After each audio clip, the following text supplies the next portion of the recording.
الحمدللہ رب العالمین والصلاة والسلام علی سید الانبیاء والمرسلین۔ ناظرین محترم السلام علیکم۔ آپ کا میزبان تسنیم احمد صابری شہر رمضان میں خصوصی ٹرانسمیشن عالم اور عالم میں آپ کا خیر مقدم کرتا ہے۔ یہ پروگرام آپ روزانہ ماہ رمضان المبارک میں اس فیضان رمضان کی ٹرانسمیشن میں صبح 5 بجے سے دیکھ رہے ہیں۔ جیسا کہ آپ کے علم میں ہے، ایک معجزے کا سرکار دو عالم صلی اللہ علیہ وآلہ وسلم کے معجزے کا انتخاب کرتا ہوں میں آغاز میں ہی، اور اس کے بعد پھر ہم پروگرام کا آغاز کرتے ہیں۔ حضور نبی کریم صلی اللہ علیہ وآلہ وسلم کے پاس ایک صحابی رسول آئے، عرض کیا یا رسول اللہ میں اسلام قبول کر چکا ہوں، ایمان لے آیا ہوں، کچھ دکھا دیجئے جس سے ایمان مزید مستحکم ہو جائے، مزید پختہ ہو جائے۔ آقا علیہ الصلوۃ والسلام نے فرمایا کیا دیکھنا چاہتے ہو؟ انہوں نے ادھر ادھر دیکھا اور ایک درخت کی طرف اشارہ کرتے ہوئے عرض کی یا رسول اللہ اس درخت کو اپنے پاس بلا لیجئے۔ آقا علیہ الصلوۃ والسلام نے فرمایا میں اس درخت کو نہیں بلاتا، تم جا کر اس درخت سے کہہ دو کہ تمہیں اللہ کے رسول نے بلایا ہے۔ وہ صحابی رسول دوڑتے ہوئے گئے، درخت کو اسی طرح مخاطب کر کے فرمایا کہ تمہیں اللہ کے رسول نے بلایا ہے۔ چشم فلک نے وہ نظارہ دیکھا جو آج تک نہ دیکھا تھا کہ وہ درخت جڑیں اکھاڑتا ہوا حضور کی خدمت میں حاضر ہو گیا اور عرض کیا السلام علیکہ یا رسول اللہ، السلام علیکہ یا رسول اللہ صلی اللہ علیہ وآلہ وسلم۔ وہ صحابی رسول طویل روایت ہے، لیکن المختصر یہ کہ وہ صحابی رسول عرض کرتے ہیں کہ یا رسول اللہ میرے ایمان کی پختگی کے لیے اتنا دیکھ لینا کافی ہے۔ عالم اور عالم میں آپ کے وہ تمام فقہی سوالات جو آپ کے ذہنوں کو پریشان کرتے ہیں، آپ کی وہ تمام الجھنیں جو ہم کوشش کریں گے انشاءاللہ قرآن و حدیث کی روشنی میں اسے سلجھائیں گے۔ آج ہمارے درمیان تشریف فرما ہے آپ کی بہت ہی جانی پہچانی شخصیات، بہت ممتاز و محترم شخصیات۔ میرے دائیں طرف تشریف فرما ہے مفتی محمد اکمل صاحب، آپ ڈائریکٹر ہیں الفرقان اکیڈمی کے۔ السلام علیکم، آپ کا بہت شکریہ۔ میرے بائیں طرف تشریف فرما ہے ایک اور ممتاز عالم دین جناب علامہ زہیر عابدی صاحب۔ السلام علیکم، آپ کا بھی بہت شکریہ۔ آغاز کرتے ہیں پروگرام کا۔ میسیجز کے ذریعے، ٹیلی فون کالز کے ذریعے آپ اس پروگرام میں شامل ہو سکتے ہیں۔ السلام علیکم۔ وعلیکم السلام۔ جی کون اور کہاں سے بات کر رہے ہیں؟ میں نور محمد ہوں، گارین سے بول رہا ہوں۔ جی نور محمد صاحب کیا کہیے گا؟ میں پوچھنا چاہتا ہوں کہ اگر روزہ ہو تو اگر حلق سے نیچے کوئی چیز نہ جائے، منہ میں ڈال دے بھول کے، تو کیا روزہ ٹوٹ جاتا ہے؟ اچھا بھول کر، ٹھیک ہے بالکل آپ کو بتاتے ہیں۔ مفتی صاحب کیا کہیے؟ بسم اللہ الرحمن الرحیم۔ جی ایک دفعہ نبی کریم صلی اللہ علیہ وسلم کی بارگاہ میں یہ مسئلہ پیش کیا گیا کہ فلاں شخص نے حالت روزہ میں بھولے سے کھا پی لیا ہے، تو آپ نے ارشاد فرمایا کہ اس سے کہو کہ اپنا روزہ پورا کرے، اس لیے کہ اسے اللہ تبارک و تعالی نے کھلایا اور پلایا ہے۔ تو لہٰذا سہون یعنی بھولے سے، جبکہ روزہ یاد نہ ہو، اگر انسان کچھ کھا پی لیتا ہے تو نبی کریم صلی اللہ علیہ وسلم نے اسے اللہ تبارک و تعالی کی طرف منسوب فرمایا ہے، لہٰذا یہ معاف ہوتا ہے اور روزہ اسی طرح جاری رکھنا واجب ہے جیسا اس سے پہلے روزہ پورا کرنا فرض تھا۔ صحیح۔ عبدی صاحب بھولے سے کھا لیا؟ بسم اللہ الرحمن الرحیم۔ بالکل جس طرح سے مولانا نے فرمایا کہ اگر سہون غلطی سے کوئی کچھ کھا لے، اسے یاد نہ رہا ہو کہ روزہ ہے، تو اس کا روزہ باطل نہیں ہوتا، روزہ نہیں ٹوٹتا، اسے روزہ پورا کرنا چاہیے رہے گا۔ اور اگر اس وقت وہ چیز منہ میں ہے اور یاد آ گیا تو فوراً اسے وہ تھوک دے، منہ سے نکال دے۔ ٹھیک، ایک کالر شامل کرتے ہیں۔ السلام علیکم۔ وعلیکم السلام۔ جی کون اور کہاں سے؟ ہاں جی میں نسیم بات کر رہی ہوں دبئی سے۔ جی محترمہ۔ ہاں جی بس آپ کا پروگرام بہت اچھا ہے، بس اللہ تعالیٰ پروگرام کو ترقی دے اور ہمارے لیے دعا کرے، میرے بچوں کے لیے دعا کریں۔ اللہ تعالیٰ۔ اور دوسرا میرا ایک سوال ہے، جیسے کوئی انسان لا علاج بیماری کی وجہ سے یا کسی بھی مثل وجہ سے روزہ نہیں رکھ سکتا، تو وہ کسی غریب اور مسکین کو کھانا کھلا رہا ہے، تو اس کے علاوہ جیسے میری والدہ ہے وہ روزہ نہیں رکھ رہی، تو پھر میں وہ ادھر بھی کھانا کھلا رہی، لیکن میں یہ کہتی ہوں کہ اللہ تعالیٰ جو میں روزہ رکھ رہی ہوں، میرا جو روزے کا ثواب ان کو، میری والدہ کو ہو یا اجر ان کو ہو، کیا میں ایسا کہہ سکتی ہوں، ایسی دعا کر سکتی ہوں؟ اچھا ٹھیک ہے بالکل آپ کو بتاتے ہیں، کیا کہیے گا عبدی صاحب؟ اس میں ایک بات کا خیال رہے کہ بیماری اگر ایسی ہے کہ جس کے بارے میں یہ یقین ہو کہ یہ اب اس سے ریکوری زندگی میں ممکن نہیں ہے اور روزہ رکھنا جو ہے وہ جان کے لیے نقصان دہ ہے، تو پھر آپ روزے کے کفارے میں کسی کو کھانا کھلا سکتے ہیں۔ اگر آپ کو یہ معلوم ہو کہ سب بیماری مہینے 15 دن بعد صحیح ہو جائے گی تو پھر آپ نے قضا روزے رکھنے ہیں۔ ٹھیک، تو جو روزے آپ رکھوا رہے ہیں یا کفارہ جو آپ دے رہے ہیں یا کسی کو کھانا کھلوا رہے ہیں، اس میں ظاہر ہے کہ یہی نیت ہوتی ہے کہ اس کا ثواب جو ہے وہ اس کے نام ہو جس کی وجہ سے یہ کھلایا جا رہا ہے۔ صحیح۔ جی مفتی صاحب۔ جی ہاں بالکل ایسا ہی ہے، لیکن یہ اس میں تھوڑا سا بس میں یہ ایڈ کروں گا کہ وہ مرض جو روزہ چھوڑنے کے لیے عذر ہے، اس کے ثبوت کے لیے 3 چیزوں میں سے کوئی ایک چیز درکار ہوتی ہے۔ یا تو کوئی ماہر ڈاکٹر جو خوف خدا رکھنے والا ہو وہ یہ کہے کہ اگر اس مرض میں آپ نے روزہ رکھا تو آپ کا مرض دیر میں ٹھیک ہوگا یا بہت زیادہ حالت بگڑ جائے گی، یا سابقہ زندگی کا تجربہ ہو کہ اگر ماقبل رمضان میں اس طرح روزہ رکھا تھا اسی بیماری میں تو بہت زیادہ حالت خراب ہو گئی تھی، یا تیسرا ہوتا ہے موجودہ مشاہدہ کہ نہ ڈاکٹر نے کہا نہ تجربہ ہے لیکن اب روزہ رکھا تو حالت بگڑنا شروع ہو گئی، جی ہاں، تو یہ عذر ہے کہ وہ روزہ چھوڑ سکتے ہیں۔ اب آگے وہی بالکل معاملہ ہے کہ اب اس پر غور و تفکر کرنا ہے کہ کیا زمانہ مستقبل میں کیا اس بیماری سے باہر نکلنے کے امکانات ہیں، اگر ہیں تو پھر فدیہ یا کفارہ روزے کا بدلہ نہیں بن سکتا، اس وقت کا انتظار کریں اور روزہ قضا ہی کرنا ہوگا۔ ہاں اگر ڈاکٹرز یہ کہہ دیتے ہیں یا اپنی حالت ہی ایسی ہے کہ مزید کمزور سے کمزور تر ہوتی چلی جا رہی ہے کہ آئندہ افاقے کی امید نہیں ہے، تو پھر یہ ابھی بھی فدیہ دے سکتی ہیں۔ دوسرا بہن نے فرمایا کہ یہ روزہ رکھ کر ایصال ثواب کر رہی ہیں والدہ کو، اس میں کوئی حرج نہیں ہے، لیکن اگر یہ ان کا قصد و ارادہ ہے کہ میں ان کی طرف سے روزہ رکھ لوں تو ایسا نہیں ہو سکتا، کیونکہ بدنی عبادت میں نیابت نہیں ہو سکتی، کوئی خلیفہ کسی کا نہیں بن سکتا۔ اگلے کالر شامل کرتے ہیں۔ السلام علیکم۔ وعلیکم السلام۔ جی کون صاحب اور کہاں سے؟ میں شہزاد بات کر رہا ہوں کراچی سے۔ جی شہزاد بھائی کیا کہیے گا؟ اچھا سر، میرا سوال یہ تھا کہ اب جیسے سحری کا ٹائم تھا 4:29۔ ٹھیک ہے، ٹھیک ہے، تو ہم یہی کرتے ہیں عموماً 1 سے 2 منٹ پہلے ہم لوگ جو ہے کھانا پینا روک دیتے ہیں، جی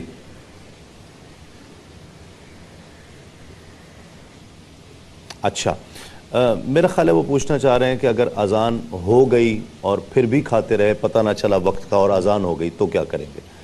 غالب گمان یہ ہے کہ یہی پوچھنا چاہ رہے تھے۔ ایک کالر بھی میں شامل کر لیتا ہوں، اس کا جواب بھی دے دیجئے، شاید شہزاد بھائی یہی پوچھنا چاہ رہے ہوں۔ السلام علیکم۔ السلام علیکم۔ وعلیکم السلام سر۔ جی کون صاحب اور کہاں سے؟ سر خرم شہزاد، میں کراچی سے بات کر رہا ہوں۔ جی خرم صاحب۔ سر میں آپ نے بھی پروگرام شروع ہونے سے پہلے ایک سوال کیا، ایک واقعہ سنایا حضور پاک کا کہ ایک صحابی اکرام نے حضور پاک سے پوچھا کہ اسلام کا پختہ کیا نشانی ہے؟ حضور پاک نے کہا کہ وہ سامنے درد سے کہو کہ اللہ تعالیٰ کے حکم سے اللہ کا نبی بلا رہا ہے۔ وہ درد حاضر ہو گیا۔ یہ بھی لائن ڈراپ ہو گئی ہے، تو یہ اصل چیز ہے علم الیقین، عین الیقین اور حق الیقین کی، جو یقیناً جتنا وقت ہوتا ہے ہم اتنی ہی بات کر پاتے ہیں۔ اگر آپ اس کو مزید سمجھنا چاہ رہے ہوں تو علم الیقین کوئی چیز علم میں تھی، اس کا یقین کچھ اور ہوتا ہے، جب انسان دیکھ لیتا ہے تو اس کا یقین کچھ اور ہو جاتا ہے، پھر وہ حق الیقین کی کیفیت میں آ جاتا ہے، اور پھر جو کیفیت حق الیقین دیتی ہے وہ یقیناً علم الیقین میں وہ کیفیت نہیں ہوتی۔ مفتی صاحب ایک تو سوال کا جواب بھی اور اس کی بھی وضاحت فرما دیجیے گا۔ جی اگر کسی نے سحری بند ہونے کے بعد کھاتا پیتا رہا اور وقت کا اس کا احساس نہ رہا تو اس سے روزہ ٹوٹ جاتا ہے، لیکن یہ خطاً روزہ ٹوٹنا کہلاتا ہے۔ خطاً روزہ ٹوٹنے کے اندر آدمی گناہ گار تو نہیں ہوتا، ہاں اس کو غفلت پر اپنی توبہ کرنی چاہیے، اور اس پر کفارہ بھی نہیں ہوتا کیونکہ اس نے قصداً عمداً روزہ نہیں توڑا ہے، لیکن یہ روزہ ہوگا نہیں، ان کو اس کے بعد ایک روزے کی قضا کرنی ہوگی۔ لیکن فقہا نے یہ ضرور لکھا ہے کہ اگر کسی کا اس طرح روزہ ٹوٹ بھی جائے پھر بھی اسے مثل روزے دار کے پورا دن گزارنا واجب ہے، کچھ بھی کھائے پیے نہیں۔ جی ہاں، کچھ بھی نہ کھائے پیے، کیونکہ یہ احترام روزہ یا احترام رمضان کے منافی عمل ہوگا، تو وہ ایسی بھوکے پیاسے رہنے کی کوشش کریں۔ عابدی صاحب؟ جی ہاں، فقہی مسئلہ تو بالکل یہی ہے کہ اگر روزے کے ٹائم وقت کے بعد تک وہ کھاتا پیتا رہا اور اس وقت احساس نہیں ہوا اور بعد میں یہ احساس ہوا کہ وقت گزر چکا ہے، جی، لیکن اس میں ایک چیز میں عرض کرتا چلوں، سورہ بقرہ میں چونکہ یہ آیت موجود ہے سحری کے وقت کے طور پر خط ابیض سے خط اسود یہ جو ہے وہ آپ کا نمودار ہو جائے. تو اس میں اس بات کا خیال رہے کہ یہ اس میں بڑا ٹائم ہوتا ہے. ٹھیک, اگر قصداً اس نے نہیں کیا اور اذان ہو رہی ہے یا اذان ابھی ختم ہوئی ہے تو اگر وہ یہ محسوس کر لے, یہ یقین کر لے کہ خط ابیض سے خط اسود جو ہے وہ ابھی جدا نہیں ہوا ہے تو وہ اپنے روزے کی تکمیل کر سکتا ہے. ٹھیک ٹھیک, ایک کال اور شامل کرتے ہیں. السلام علیکم. السلام علیکم. وعلیکم السلام. تسلیم بھائی کیا حال ہے؟ جی اللہ کا شکر ہے. کون اور کہاں سے بات کر رہے ہیں؟ سر میں عبدالعزیز بات کر رہا ہوں مکہ سے. ماشاء اللہ, مکۃ المکرمہ سے عبدالعزیز صاحب, کیا کہیے گا؟ سر میرا ایک چھوٹا سا سوال ہے کہ میں جو ہے وہ پاکستان سے آیا چھٹی کاٹ کے. جی. تو میں نے وہ احرام کی حالت میں تھا تو میں میڈیکل کرانا تھا, مجھے یاد نہیں رہا کہ میں احرام میں ہوں, تو وہ میڈیکل کرانے کے لیے گیا تو بلڈ دینا پڑا. ٹھیک ہے, تو کیا مجھے اب دم دینا پڑے گا یا اس کی کوئی؟ بالکل ٹھیک ہے. کوئی بھی سوال جواب سے پہلے یہ اندازہ نہیں کرنا چاہیے کہ چھوٹا ہوتا ہے یا بڑا ہوتا ہے. جب تک وہ نامعلوم رہتا ہے اس وقت تک بہت بڑا ہوتا ہے, اور جب معلوم میں آ جاتا ہے تو پھر وہ بہت عام سی بات ہو جاتی ہے. تو یہ فیصلہ, اگر کوئی چیز آپ کو پریشان کر رہی ہے, کوئی چیز آپ کو الجھا رہی ہے, تو آپ یہ فیصلہ نہ کریں کہ چھوٹی ہے یا بڑی. سوال کیجئے, سوال کرنے سے یقیناً وہ چیز نامعلوم سے معلوم میں آ جاتی ہے. ایک کال ہمارے ساتھ ہیں. السلام علیکم. السلام علیکم. السلام علیکم. وعلیکم السلام. کون اور کہاں سے؟ جی میں شبانہ بول رہی ہوں بحرین سے. محترمہ آپ نے ٹیلی ویژن سیٹ کی آواز بند کر دیجیے گا. ہاں جی بھائی, میرا آپ سے سوال یہ ہے کہ اگر جس طرح ہم لوگ اکثر رات سحری تک جاگ رہے ہوتے ہیں رات کے بعد عشاء کی نماز کے بعد, ٹھیک ہے, تو تہجد کی نماز کے لیے سونا شرط ہے یا ہم پڑھ سکتے ہیں ویسے بھی؟ ٹھیک ہے, بالکل آپ کو بتاتے ہیں. عابدی صاحب کیا کہیے گا سوال کے حوالے سے؟ نہیں, اس میں کوئی شرط نہیں ہے کہ وہ سویا جائے یا نیند ہو. یعنی فجر کی نماز سے پہلے وہ کسی وقت بھی اگر چاہیں تو نماز تہجد ادا کر سکتا ہے. اس کے لیے سونا شرط نہیں ہے. مفتی صاحب, فقہ حنفی کی روشنی میں یہ ضروری ہے کہ عشاء کے فرائض ادا کرنے کے بعد انسان تھوڑی دیر سو جائے. سونے کے بعد پھر وقت تہجد شروع ہوتا ہے. اگر بغیر سوئے کوئی نماز ادا کریں گے اسے صلاۃ اللیل تو کہا جائے گا, تہجد نہیں کہا جائے گا. دوسرا وہ بھائی نے کویسچن کیا تھا کہ حالت احرام میں انہوں نے بلڈ ٹیسٹ کے لیے بلڈ دیا ہے, تو اس سے کوئی احرام کی حالت پہ فرق نہیں پڑتا, کوئی اس سے دم وغیرہ لازم نہیں ہوتا, اور نہ ہی اس سے روزے پہ کوئی فرق پڑتا ہے. ہاں, اتنی کثرت سے خون دینا جو اس قدر ضعف پیدا کر دے کہ روزہ پورا کرنا ہی مشکل ہو جائے, وہ ضرور مکروہ ہے, لیکن ٹیسٹ میں تھوڑا بہت نکلتا ہے تو اس سے نہ روزے پہ فرق پڑے گا نہ احرام پر پڑے گا. صحیح. ایک کال ہمارے ساتھ اور ہیں. السلام علیکم. لائن میرا خیال ڈراپ ہو گئی ہے. یہ جو دم والا مسئلہ تھا, کیا کہیے گا آپ اس کے لیے؟ اس میں اصل میں انہوں نے سوال کو ذرا سا واضح نہیں کیا. پہلے انہوں نے کہا کہ میں چھٹی کھا کے گیا تھا, یعنی ان کا مقصد یہ تھا کہ یہ یہاں پر آئے چھٹیوں پر اور یہ وہاں پر نوکری کرتے ہیں. تو جب یہ نوکری کرتے ہیں اور وہاں گئے تو یہ یہاں سے حالت عمرہ میں کیوں گئے؟ یہ نیت تو ان کی نوکری پر جانے کی تھی, تو لازم بات ہے کہ انہوں نے احرام وہاں سے باندھا ہوگا. جی ہاں, اور جب وہاں سے باندھا ہوگا تو یہاں سے جانے کے بعد ان کا ٹیسٹ ہو جانا چاہیے تھا. تو اس میں بہت سی باتیں ہیں اور وہ بہت سے ہر مسئلے کا الگ ہے حل ہے پھر اس میں کہ کیا ہے اور کیوں ہے.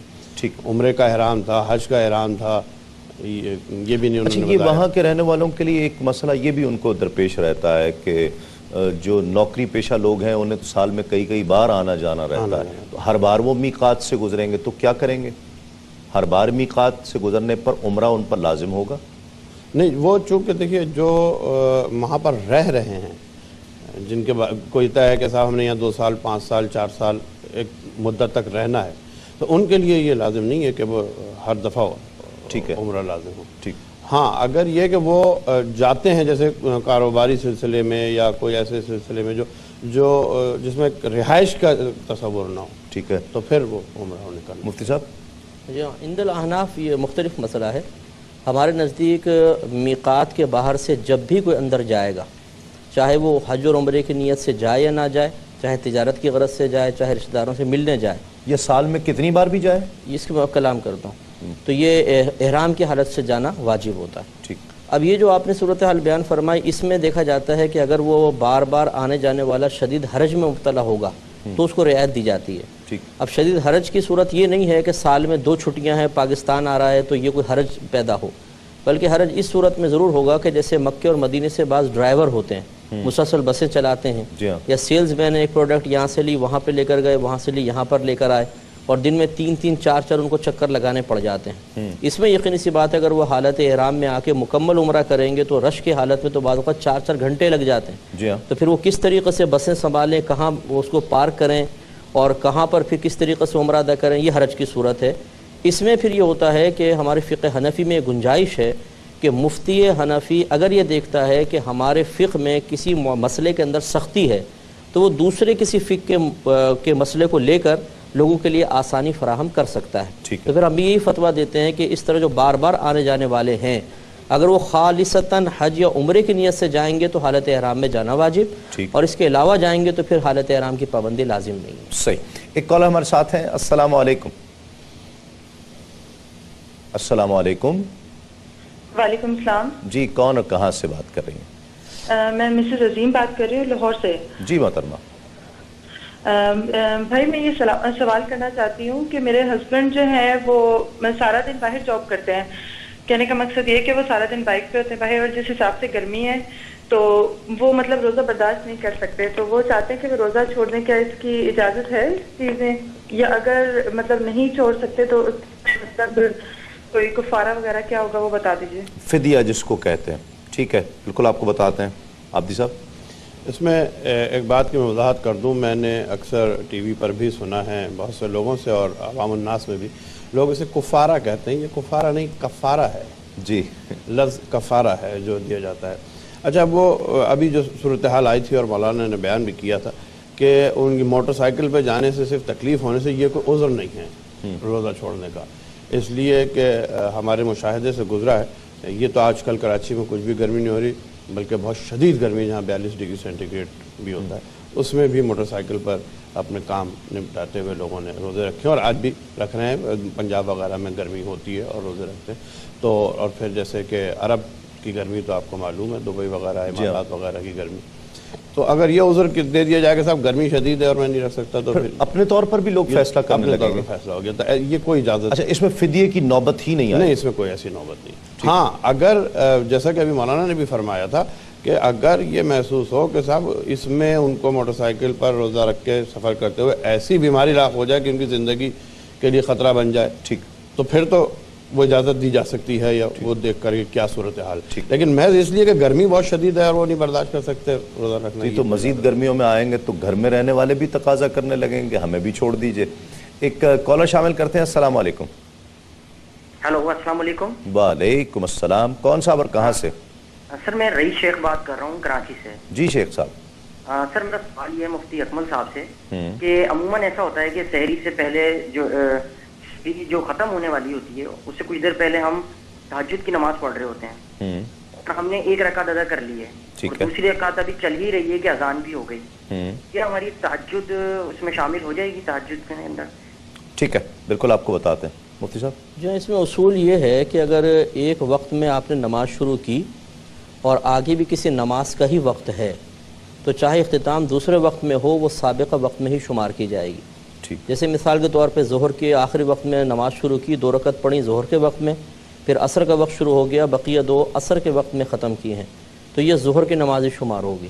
اسی طریقے سے تہجد کا مسئلہ ہے کہ چونکہ ابتدا اس کی وقت تہجد میں ہو چکی تھی تو فجر آ جانے کی وجہ سے یہ تہجد منقطع نہیں ہو جائے گی، یہ اپنی مکمل کریں نماز اور انشاءاللہ تہجد میں شمار ہوگی۔ اور وہ جو فدیہ چاہ رہی تھی کہ وہ اگر شوہر اس میں بس یہ جواب ماشاءاللہ بالکل صحیح دے دیا ہے، اس میں بس یہ ہوتا ہے کہ لوگوں کی کیفیات مختلف ہوتی ہیں، بعض گرمی برداشت کر لیتے ہیں، بعض اپنی باطنی کمزوری یا کسی بیماری کی وجہ سے گرمی کو برداشت نہیں کر پاتے، اس لیے آپ دیکھیں بعض گرمی میں مزدور بے ہوش ہو کے گر جاتے ہیں زمین پہ، بعض ہم کام کرتے رہتے ہیں سخت جان ہوتے ہیں، تو اس لیے اگر ان کے ساتھ واقعی ایسا کوئی عذر ہے کہ ان کی طبیعت اتنی شدید گرمی کو برداشت نہیں کر سکتی اور اس کام کے بغیر چارہ نہیں ہے اور کوئی گزارا نہیں ہے، تو پہلے وہ اچھی طریقے سے کسی ڈاکٹر کو چیک اپ کروائیں، ان سے مشورہ کریں، پھر موجودہ مشاہدہ اپنا دیکھیں، سابقہ زندگی کا تجربہ دیکھیں، جب ہر لحاظ سے قلب مطمئن ہو جائے کہ واقعی میرے لیے اس حالت میں روزہ رکھنا اس قدر ہلاکت کا باعث بن جائے گا کہ ہو سکتا ہے کہ میں اسکوٹر چلاتے ہوئے چکر کھا کے گر جاؤں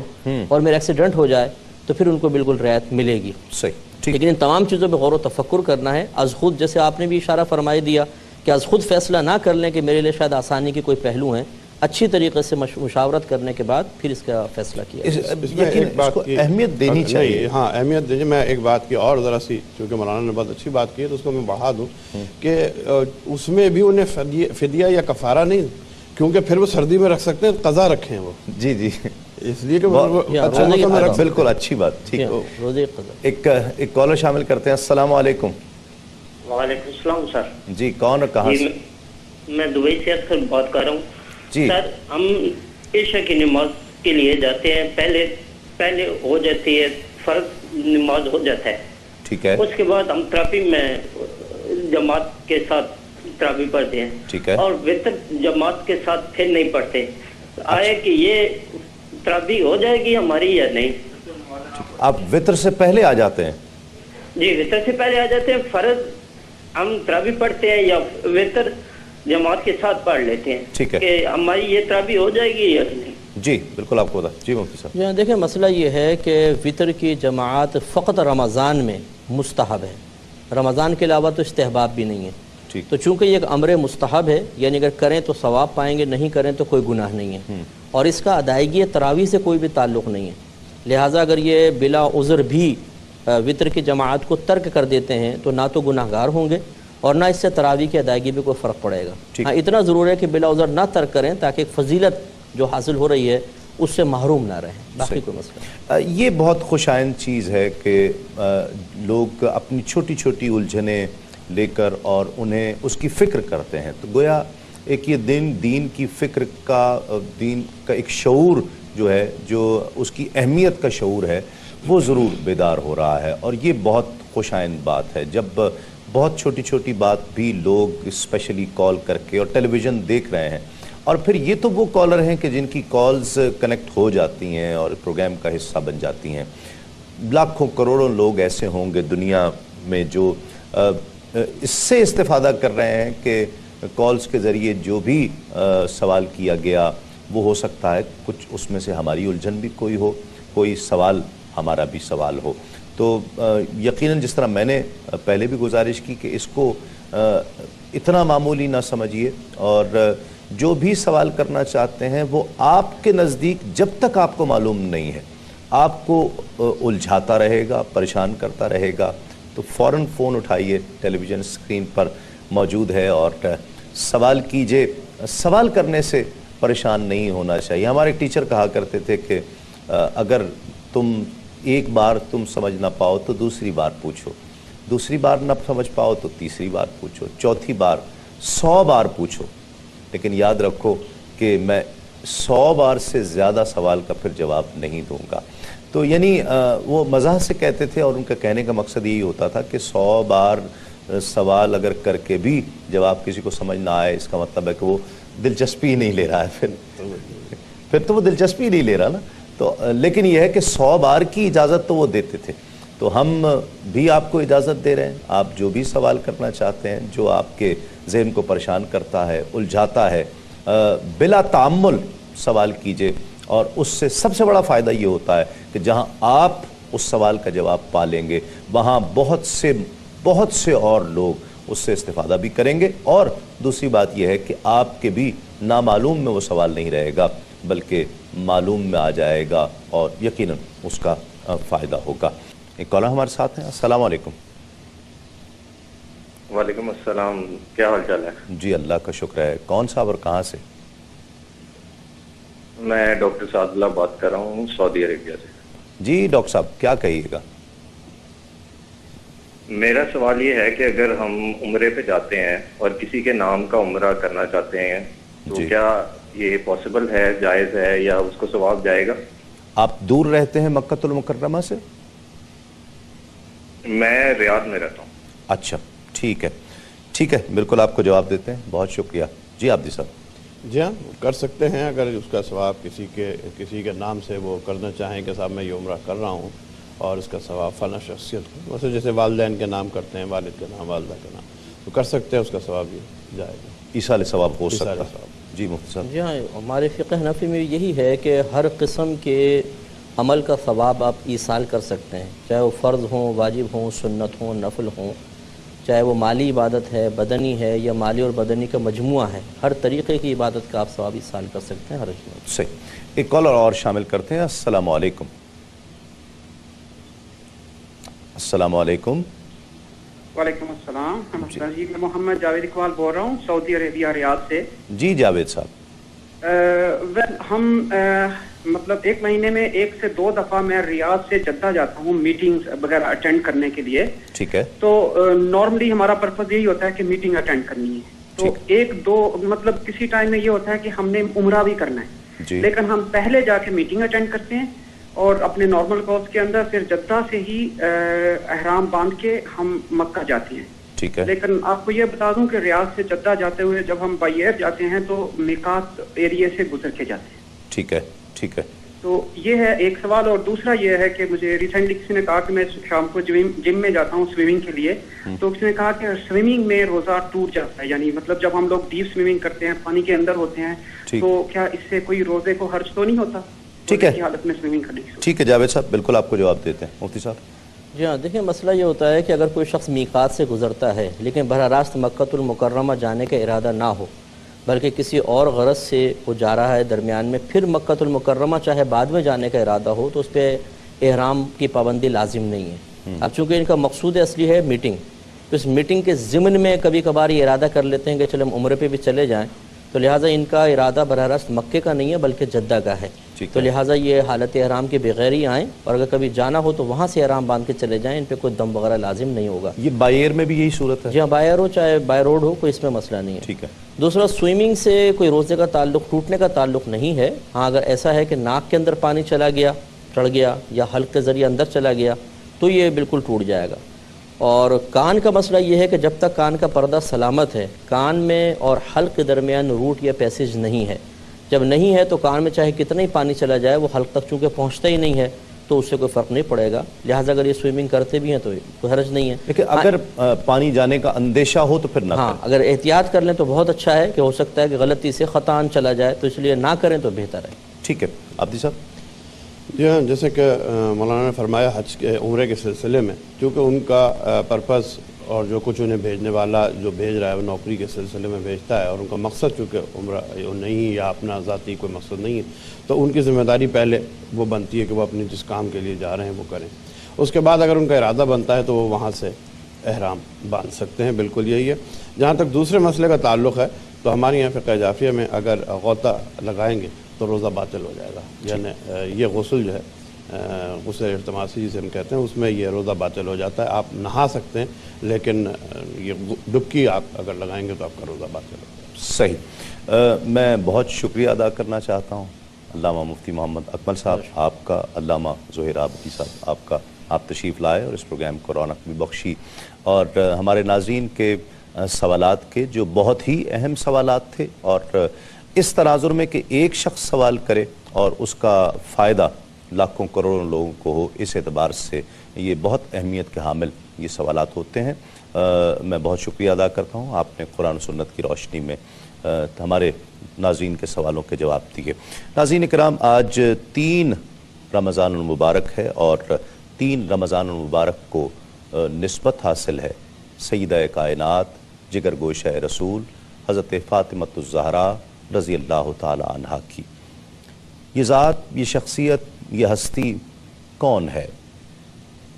یہ اللہ کے حبیب کی شہزادی ہے، یہ علی کی زوجہ ہے، یہ حسنین کریمین کی والدہ ہے، جس رشتے میں دیکھیں بے مثال رشتہ ہے، اور یہ وہ ہیں کہ جو جنت میں عورتوں کی ملکہ ہے، جو جنت میں داخل ہوں گی تو حوروں کا جھرمٹ ہوگا، اور منادی دینے والا ندا لگائے گا کہ اے اہلیان جنت اپنی نگاہوں کو نیچا کرو، رسول کی شہزادی جنت میں تشریف لا رہی ہے۔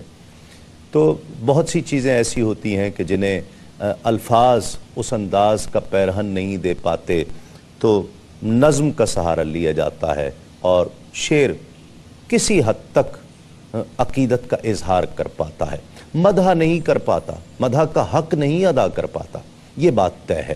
تو یہ چند اشعار کا انتخاب میں نے کیا ہے سیدہ کائنات کی بارگاہ میں پیش کرنے کے لیے، بالخصوص آج کے دن کی نسبت سے کہ یہ فیض سے فہم بشر کا حاصل، فاطمہ زہرا، ایک ایک حرف کی تشریح کہ یہ فیض سے فہم بشر کا حاصل، الف سے الحمد کی کرن ہے، یہ طا سے طٰہٰ کے گھر کی رونق، یہ میم سے منزل مہن ہے، یہ ہے سے ہر دو سرا کے سلطان کے دین کی پر نور انجمن ہے، یہ زے سے زینت زمیں کی، ہے سے ہدایتوں کا ہرا چمن ہے، یہ رے سے رہبر رہے وفا کی، الف سے اول نسب ہے اس کا، اسی لیے نام فاطمہ ہے، جناب زہرا لقب ہے اس کا، اور اسی کے نقش قدم کی برکت نے ماہ و انجم کو نور بخشا، اسی کے در کے گداگروں نے ہی آدمی کو شعور بخشا، اسی کی خاطر تو حق نے صحرا کو جلوائے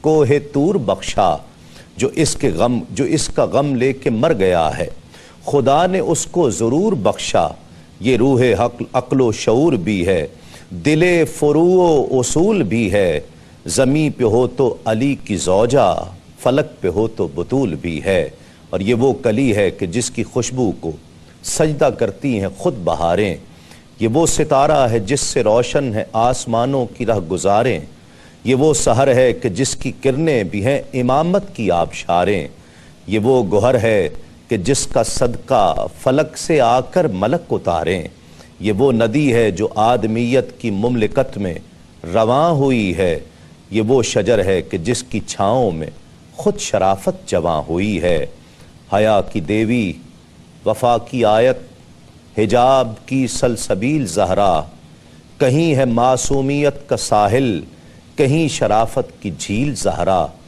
جہان موجود میں بنی ہے وجود حق کی دلیل زہرا، زمانے بھر کی عدالتوں میں نساء کی پہلی وکیل زہرا، حضور زہرا بشر سے ہٹ کر ملائکہ کے سلام بھی ہیں کہ اس کے سائے میں پلنے والے حسین جیسے امام بھی ہیں، حضور زہرا بشر سے ہٹ کر ملائکہ کے سلام بھی ہیں کہ اس کے سائے میں پلنے والے حسین جیسے امام بھی ہیں۔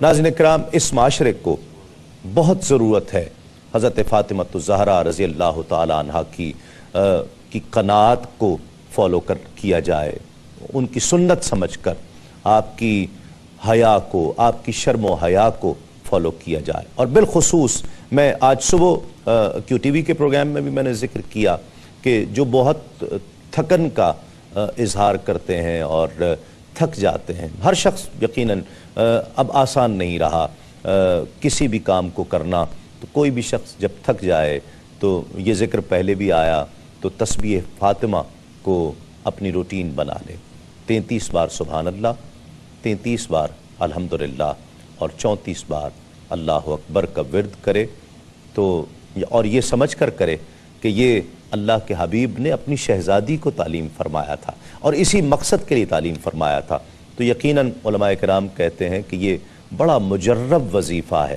کہ اس سے تھکن دور ہو جاتی ہے جب سوتے ہوئے اسے پڑھا جاتا ہے۔ تو کل انشاءاللہ ایک مرتبہ پھر آپ سے عالم اور عالم میں ملاقات ہوگی۔ کل تک کے لیے اپنے میزبان تسلیم احمد صابری کو اجازت دیجیے۔ تسلیمات۔